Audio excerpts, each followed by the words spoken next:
What's going on, everybody? Today we're talking about what your development as a tech should look like in the body and paint trade.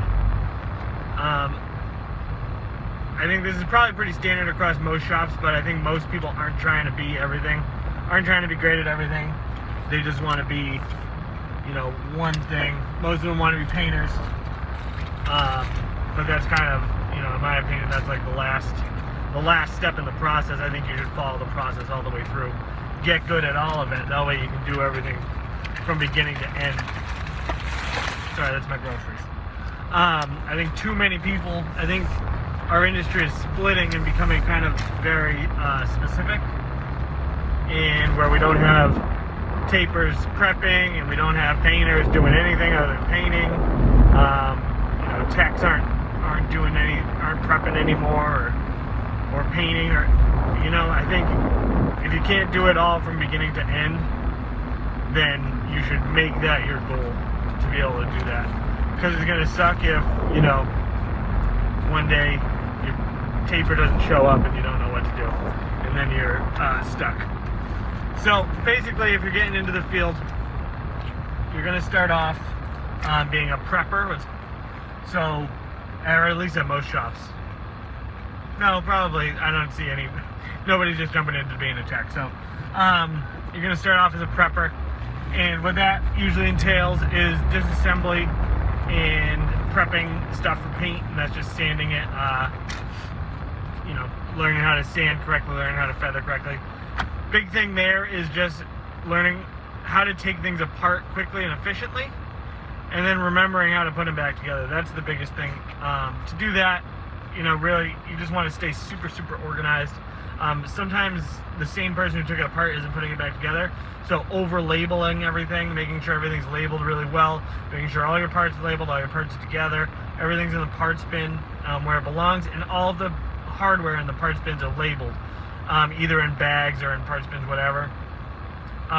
Everything should be labeled, so that way, anyone who's going to be working on this job will be able to find everything they need.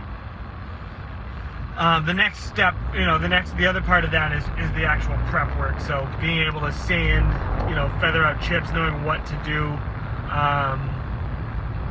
to essentially make a smooth paint job. Prepping is the most important part of the job.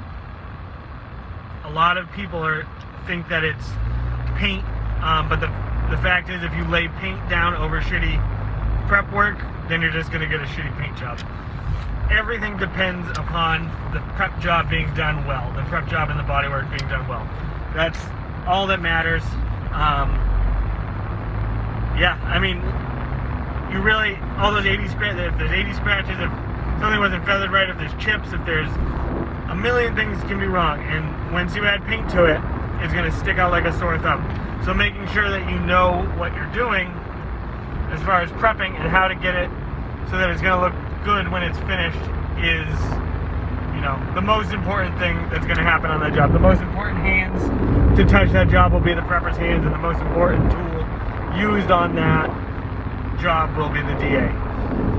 Ironically, the worst paid people are usually the preppers. So that's somehow the most important job is done by the most entry-level people. So, I don't know, go figure.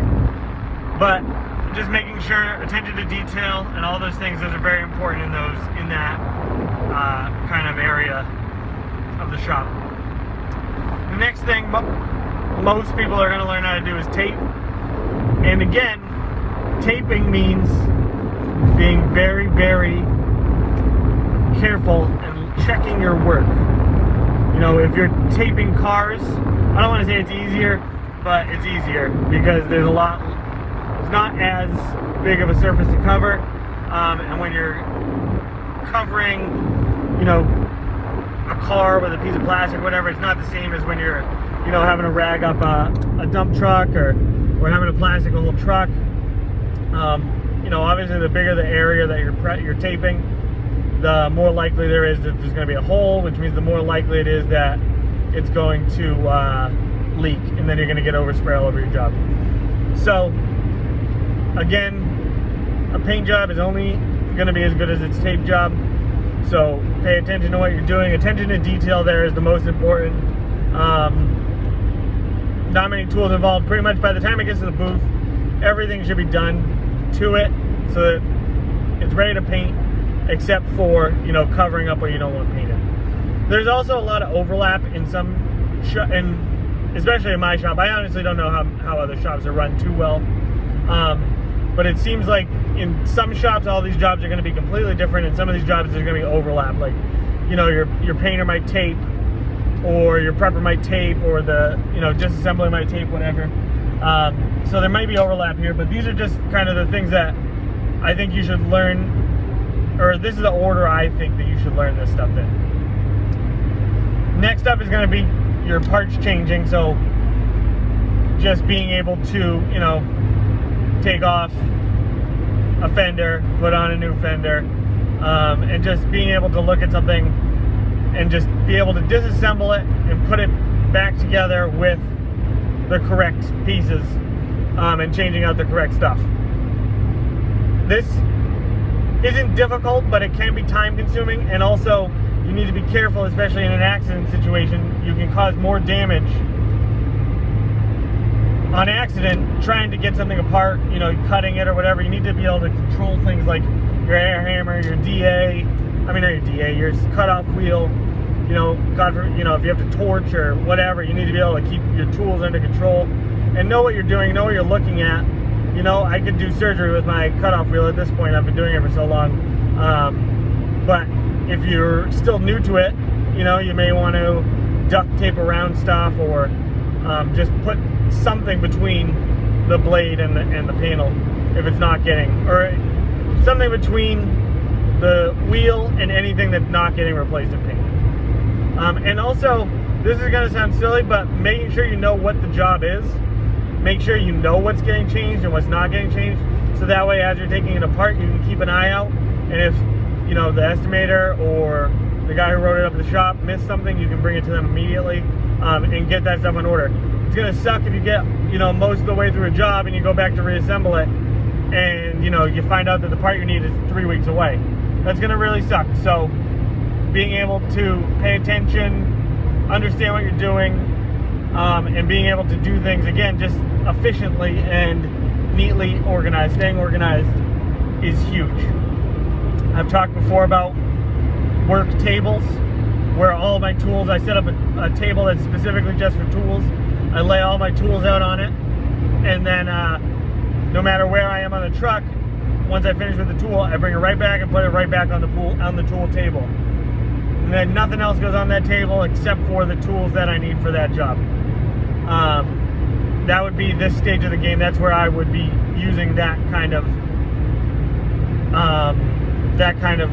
situation where I would need a tool table, because I'm going to have all my tools out and I'm going to want to stay organized. So, right, so you're going to go prepper, taper, parts changer. Next up would be the guy doing the body work. That's spreading mud, doing repairs, pulling, doing all the things that we think of as body work when we think of body work. So, you know, metal, hammering metal, and spreading Bondo. That's pretty much all you do is hammer metal and spread Bondo. But just the guys who are doing repairs instead of parts changing. That would be the next step. And that, again, people don't realize, especially people outside the industry, but even people in the industry, tend to not realize that it's literally the most important part of the job. Getting flat bodywork means you'll have a flat paint job. If you don't have flat bodywork, your paint won't be flat. It's that simple. So taking the time to make sure everything is done correctly. Again, I keep saying it, but being able to look at a piece of metal and know where you need to hit it, how hard you need to hit it, kind of what you need to fix it. You want to try and get as much of the dent out as possible before you fill it. Things like that, that's what you're going to learn. In those situations, you know, you're using, I mean, on trucks you could be using all kinds of stuff. You have to cut, and you might have to cut things or weld things or whatever, but basically any kind of fabrication metal, mud, that kind of stuff. That's the kind of the next step of the game. And then after all of that comes the painter. And the painter generally handles the painting, and I believe they handle the buffing. And this is just, you know, it is important, don't get me wrong. It's a skill that really just takes time behind the gun and getting in there and spraying and spraying and spraying and spraying every opportunity you have to see, you know, how far you can push that paint before it runs. It's just trying to figure out that balance of how much can I add before I have a problem. Because in painting, everything's going to go great until it's not. And then once it starts going bad, it goes real bad real quick. I think I'm not really sure why painting is the last thing, but it makes sense. I mean, it's the last step of the process, other than reassembly. But it makes sense that it would be the last. There's also a lot of you know, mixing math and stuff involved, and especially when you get up to the, or actually I guess when you get in the lower paints, that's where it really takes some math, but the lower paint volumes. But yeah, I would say painting would be the last thing you'll do. The problem with painting is that it's expensive. When you make a mistake, it happens quick and it's expensive. Painting mistakes are super expensive, which is why you need someone you can trust. On painting, you'll probably start off, you know, with jams. On trucks, you start off doing frames and wheels and just spraying frames and wheels. They matter a little bit less. You know, getting a run on a frame isn't that big of a deal. But there's also enough contour and change and stuff that you have to be careful. I don't know, you just have to kind of keep your head in the game. But if you fuck up, it doesn't really matter. But it also lets you really push the limits and understand how much paint you can put on. So actually, I think even people who are on cars, if you guys can get onto some truck frames, paint some truck frames, because of all, there's so many angles, there's so many stuff. When you go from painting a truck frame even to, you know, painting something like a door, it's so easy. Because you don't even have to crawl on the ground or, you know, hit it from 3 angles or anything. It's if you can paint a truck frame really good, you can paint anything really good.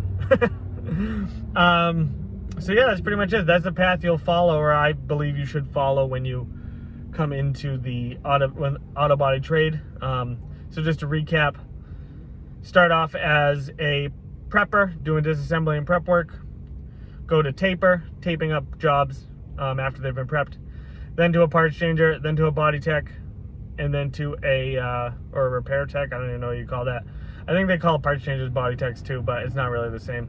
And then last, finishing up with painter. I hope that anyone thinking about coming into the industry found this video helpful. And if you have any questions, feel free to shoot me a message or a DM. You can find us on Instagram at A1AutobodyNH. Feel free to shoot me a message there, shoot me a message here, comment down below if I missed anything. And I hope you guys all have a great day.